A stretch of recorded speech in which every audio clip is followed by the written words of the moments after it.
Ziyalılarımız, hər biriniz xoş gəlmişsiniz, hər birinizə salam olsun.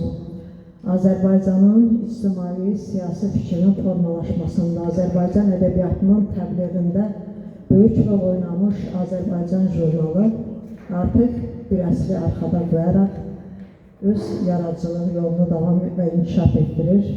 Biz dəfələrlə Azərbaycan jurnalını Sumqayıtda görməyə can atdıq, görmək istədik, təkliflər verdik, İntiqam müəllimlə qərarlaşdırdıq.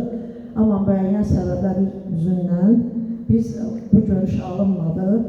Görünür qismət bu günəymiş və sizi burada Sumqayıtda görmək bizim üçün çox xoşdur, İntiqam müəllim. Və biz belə düşündük, elə İbrahim müəllimlə də belə qərara gəldik və ziyalılarımızla da biz sizi çox yormayaq. Siz adətən Yazıçılar Birliyində o iclasların, çıxışların içindəsiniz. Çox eşitmişsiniz o çıxışları, çox dinləmişsiniz.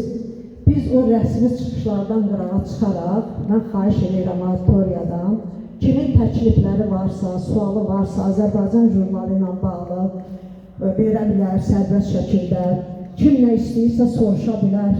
Mən elə bilirəm ki, Azərbaycan jurnalının kollektivi ilk dəfədir Sumqayıtda belə kollektiv şəkildə bizi ilə görüşür və əlinizə düşmüşkən Azərbaycan jurnalının kollektivi sizi düşündürən Azərbaycan Yazıçılar Birliyi ilə bağlı, jurnalla bağlı hansı problemlər maraqlandırır, suallarınızı verin, xahiş edirik, aktiv olun.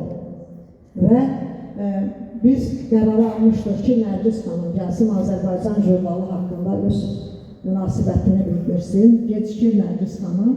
Bəlkə elə sözü birinci olaraq İntiqam müəllimin özünə deyək, o İntiqam müəllim fikirlərini bölüşsün.